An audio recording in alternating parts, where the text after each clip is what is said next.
What's up, it's Jan, back at it again with another nerdy bookish video. This is going to be my dedicated, spoiler-filled reading vlog for November's full moon book club pick, which is The Book of Witching by C.J. Cook.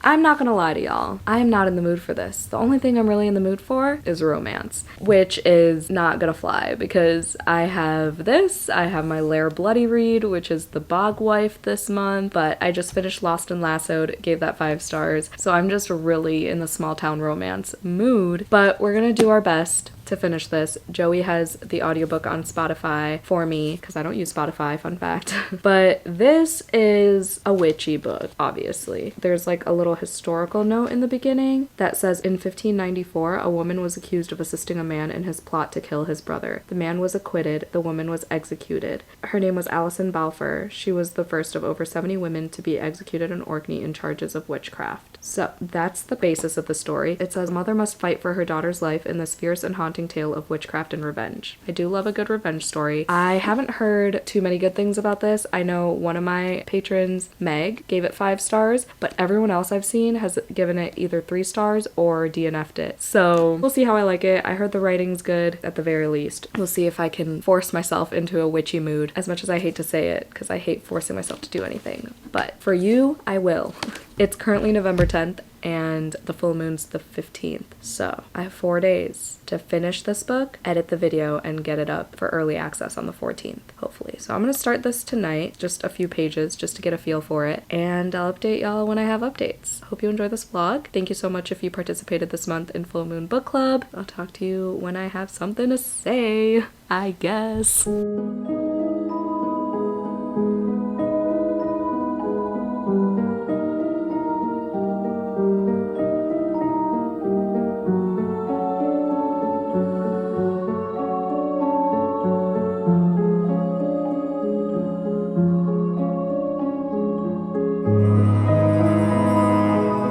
This is gonna be like the quickest update ever because I already showed up to work an hour late since we had like a medical thing late last night, but everyone's okay. Just making that clear. Oh my god, there's something in my lens. Anyway, The Book of Witching, I got 47 pages in and I'm liking it. I'm liking the writing. There's this thing called the Triskel, and I think that's the culty part of the book from my understanding. Following 2 timelines, we have Clem from 2024 and then we have Allison from like 1594. They're very different vibes. Clem has 3 kids, I think, or is it Allison? I don't know, but they're like trying to get, one of them is trying to get their kids initiated into this Triskel thing. It's like the oldest clan of something something. My brain cannot fathom, cannot calculate, cannot compute, but I really hope I can finish this on time and get this video up on time. I'm kind of very stressed. Being on Lexapro, I'm gonna be talking about it for a while until I'm adjusted because like it's kicking my ass, like I said, or maybe I said it in a different vlog, I don't know, but getting used to it is just really hard. But I've been on it before, like 4 years ago, so it shouldn't be too much longer if we have the same effects as last time. It's just been hard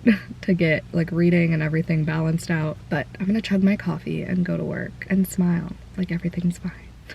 Hi. I'm not gonna lie, y'all, I'm freaking stressed. I've decided next year is gonna be way less stressful because I'm gonna put way less pressure on myself. But for now, we're in November, we've made our bed, now we have to sleep in it. We haven't made this bed though. That bed's never gonna get made. I'm in like do what you want with your channel mode, so I am just reading whatever the fuck. With that being said, I'm gonna be talking about more than just The Book of Witching in this, but I'm not gonna go too in depth into how to end a love story. I just wanna say that I was so close to DNFing this book, and then I listened to it on my way home from work, and I think I'm gonna continue on, even though I don't really like the audiobook and I feel like I'd like it physically more. I just don't think it'd be one that I want to keep on my shelves just because there's such a big chunk of the beginning, like the first 25% I was just like meh about it, but then there was a chapter where our main female character is talking about the thought process of writing a scene and where it goes and stuff, and that was interesting, and then it talked talked about parental expectations in an Asian household and how she feels about it and how she copes with that and how she treats it, and it's just so relatable. I can see myself getting invested in the romance. I'm not invested just yet, but I can see it happening. Anyway, I just really wanted to mention that part of it because it is by an Asian author and it has that representation of what it's like to grow up in an Asian household with strict Asian parents who have all these like academic expectations of you and just life in general, your success and whatever success means to them. So very relatable in that sense. But this vlog is about the Book of Witching. I don't have too much of an update. We're in chapter 8 now. I don't know, there's someone missing, okay? And now it's a murder investigation officially. And we're just kind of like tracing back what happened in Erin's life and how she got pregnant, even though no one really knows that she was with a guy, and she's had girlfriends before but not guys. So like her mom, Clem, has no idea how she even got pregnant, but she got pregnant at 17, I think, and her daughter's name is Freya. Oh, and then in the 1594 timeline, there is this moment where Allison is asked to like share her ways for this like charm to kill someone, and we later find out that that dude who asked her was actually trying to kill his brother, and he like manipulated her into thinking something else. Now she's kind of like an accessory to this murder, supposedly. So there are people getting executed, there are people, like I said, going missing. So I'm not really sure what's happening exactly. I am intrigued and I would like to see how these two timelines connect. It does say on the front, 400 years separate them, one book binds them. And I read in the synopsis that whenever they find Erin, we find out she's in intensive care. She went on a hike with her friends, and apparently later, whenever she wakes up, she doesn't remember who her mom is and she doesn't remember who she is. And in the synopsis I read on Goodreads, it said that she thinks her name is Nyx, N-Y-X. It supposedly has something to do with the ancient dark stuff. We shall see how that plays out. Those are my updates. I have to edit. I'm tired.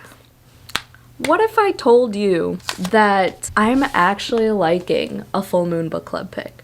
Doesn't happen often. More oftentimes than not, I dislike the picks.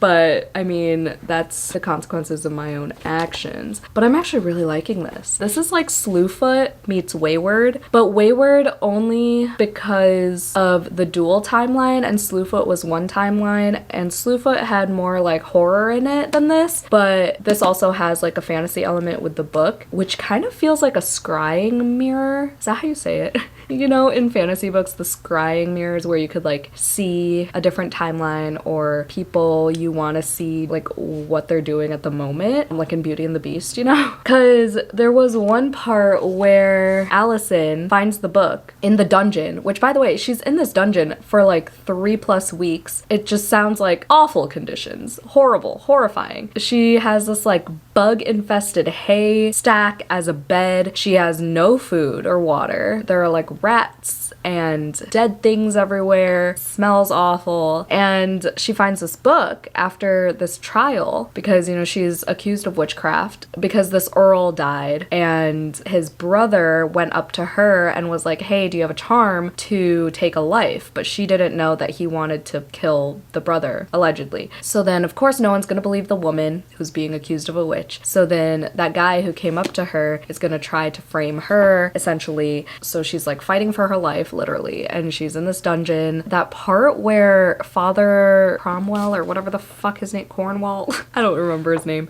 Colville, stuck a needle underneath her tongue. What the fuck? What the fuck? Anyway, she finds this book and it has black pages and it's the Book of Witching. She looks into it and it describes the hospital scene of 2024 when Clem, well, obviously it's not saying names, it's just like her mother was looking down on her daughter's like burned body. And the 2024 timeline is so freaky too because I'm at the part where Erin wakes up and she claims that she's Nyx. Don't call me Erin, don't touch me, I'm Nyx. She has has just like this blank look on her face, doesn't know who her mom is, she doesn't know who Arlo is, which is her boyfriend who died in the fire, doesn't know who her best friend is, Senna, who's missing. I'm like really into this. I'm hooked, okay? The fact that I'm remembering everyone's names, crazy. Like that's how you know. There was this one part where she woke up again and she was Erin, and she was like, oh my god, where's Arlo, mom? Like, and before that, when she was Nyx, she wasn't even calling Clem her mom. All of a sudden she switches, and it was creepy. It was creepy. She's like, don't touch me. I could just imagine the demonic voice, but I don't think there was a demonic voice. I think it still sounded like Erin, but everyone in the hospital is confused. It sounds like she's possessed, but I still don't know what's going on. Like, are we just... We're not, I don't know how to explain this, but like as a reader, you're not technically in present day looking back to 1594. It's just these two things are happening at the same time, and 1594 is like almost like a parallel, like alternate universe, and they could see into 2024, and then this book of witching can also look back into 1594. I don't know what's going on in terms of that and how they connect, really. I don't know who Nyx is, but I'm intrigued. I have about 184 pages left, and I think it's doable to finish today. I've been watching Emmy Rosen. I don't know how to say her last name, I'm sorry. Rosem? I think she just started BookTube this year, but she's grown so much and she just flies through books and it's so motivating. Like I thought I was a fast reader, but she is just off the charts. So I've been watching her all day to try to motivate myself. I think I could do it because I have the audiobook. I do prefer reading this one physically, but I could do the audiobook if it helps me focus and kind of go faster, I guess. It's hard because there's I want to say it's a Scottish accent. I don't know what the narrator's accent is, but it makes it hard to speed it up as much as I usually would if I were following along with the physical book, but the chapters are short for the most part, with the exception of a few. That's helping. I did not expect to like this as much as I do. Oh, I will say, one thing I don't like is that it mentions TikTok and WhatsApp, which y'all know how much I hate that. I mean, it was a problem in last month's book too for someone in the attic. Oh, there was also a part where Clem found Erin's journal, and it said his hands need to be bound, and Arlo's hands were bound when his body was found. Rhymes. We'll see what that's about. Not confused, surprisingly, about the trials. Like in Slewfoot, it was kind of hard to follow with the whole land and stuff, like the property ownership or whatever, and who was who. But here, like I'm following everything, and that I feel like it's so rare. I feel so dumb reading lately just because my brain has just been everywhere trying to accomplish goals before the end of the year and things like that. So it's been really hard for me to follow every aspect of a book unless it's like a fun romance, but this is doing it for me. Also, one thing I have to say about How to End a Love Story, the steamy scenes are fine, but right as I pulled up to my apartment, they said the folds of her tortured skin, and I hated it. I think I am gonna unhaul this when I'm done because, I mean, I don't need it, but I am liking it more than I was in the first half. All night, I'm just gonna finish the Book of Witching and then edit because I realize my October wrap-up is not up yet and it's currently the 12th, which means I need to put up 4 videos in the next like 8 days. Yeah, we're struggling over here. I just want to close out this vlog, have that ready to be edited tomorrow since it is my day off. Fingers crossed. I'm gonna get it done. It'll be fine. Crazier things have happened on this channel.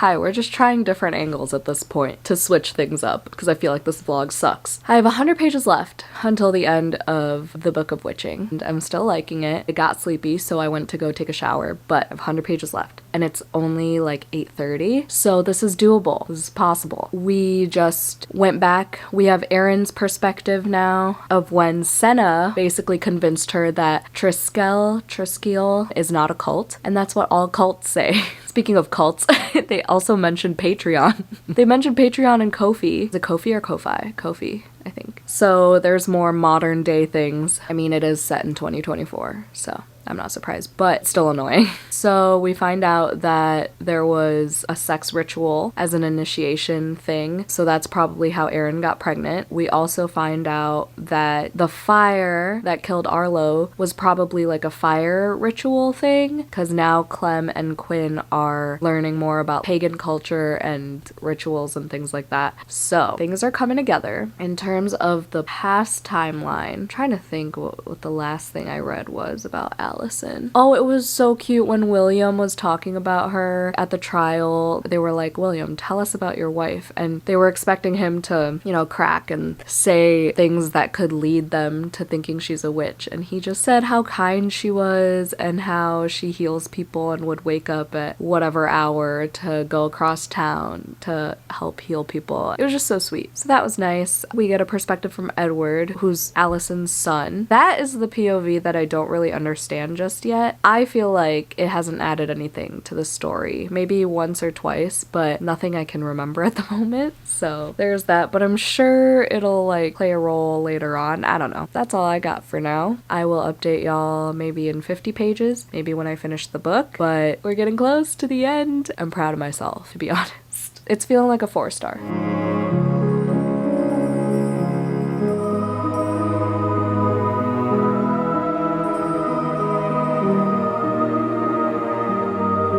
Okay, I did it. I finished it. I fell asleep a few times, but I finished it. I'm gonna give it 4 stars. Not gonna lie, not sure how it ended really. I do know the epilogue ended on a creepy note, but there was that one point when they finally acknowledged that the father was Arlo, but I was like, wait, was that not known? Because he was her boyfriend, and they also knew in the 2024 timeline that she was in a cult at this point, and that they had to have sex for the ritual. I don't know. I was just like, why was that such a moment, you know? There was also this like underlying issue of Clem having a heart problem, and I don't really understand why that was kind of necessary other than emotional impact. I don't know. She ended up getting heart surgery and was fine. I really don't even know how things got resolved with the book, to be honest with you, because I kind of stopped caring. So it's like a low 4. Like I stopped caring around 20 pages from the end, because that's when I kept falling asleep. Oh, Freya's surname is Woodbury and her mother's surname was Balfour, and wasn't Allison's last name Balfour? So that's how they connected, because it's like another generational story like Wayward. Wayward by Amelia Hart, if you were unaware. So that was kind of cool. I was like, oh shit, okay. And then we got another perspective from a character from 1594, which I didn't understand the purpose of, really, to be honest. I'm kind of over it. I'm glad the last few chapters were super duper short. That made it nice to read. Yeah, 4 stars. There are all these things happening and getting revealed, but it wasn't in a shocking way, because it was like this slow build that when things were revealed, you're like, oh yeah, I knew that, because you're able to piece it together yourself as the reader, if that makes sense. I don't think that makes sense, but it's not trying to shock you. It's like, here are all the pieces, put it together yourself, and then we're gonna tell the characters later type of thing. So I kind of like that. I like the writing style. I heard The Lighthouse Witches by this author is really good, and that's been on my radar for years. It's that one cover with like the spiral staircase, and it's like blue, but I haven't looked in. I know The Nesting is one of this author's books, but I haven't heard too many things about that. I can't remember. I know I watched one vlog on it. Can't remember who read it though. Was it Gabby? I can't remember. I like this. I'll probably read The Lighthouse Witches at some point. I think the historical pieces worked well. I think the cult aspect was good in this, because there are many cult books that try to be cult books and it just doesn't hit right, you know, like The History of Wild Places. But this was good. I think everything was well balanced with the witchiness versus the present timeline. I just don't know what happened to the book. We find out that like Paul, I think Paul was in Aaron's journal or something. The name Paul came up eventually, and then this Paul dude was an antiquist, a person who like handles antiques and like buys and sells antiques. He comes to the hospital or something. I don't know. He talks to like the people investigating, and he says that Aaron contacted him years back or whatever, months back, and was like, hey, I have a cursed book. I need you to get it out of my life. And he's like, I don't fuck with cursed things, because I have before and it did not end well. So that's who Paul was. And then we also got a perspective from David. Forgot his last name. I feel like the like resolution of everything. Oh, William died from 1594, Allison's husband, because he was like, don't confess. Whatever you fucking do, do not confess, because you know you're innocent. And then he died because she listened to him. And then Edward, her son, was also basically tortured, beaten, almost killed. She still wouldn't confess. And I don't even know how that timeline... Wait, I am Allison's mother. Did I... Oh! I missed that. How did I miss that? Oh my god. Wait. Okay, so the woman whose perspective we got at the very end, chapter 57, Mairi, I forgot how the audiobook said it. That's Allison's mom. Okay, this makes sense now. I don't know why I forgot that crucial piece of information. Okay, that was still 1594. I'm gonna have to reread a few pages at the end, but I just need this vlog to end so I can go to sleep, because I am exhausted, my dudes. That was fun. Sorry this vlog is probably super short. Thank you for participating in Full Moon Book Club this month. If you did, let me know what you rated this, all your thoughts, all the things. Explain the ending to me if you want. If you made it to the end of this video, let's put the crescent moon emoji, because there's a crescent moon on the cover, in the comments down below if you made it to the end. Thank you so much for watching. Don't forget to do some self-care. Hope you had a 5-star day, and I'll see you in my next video. Bye!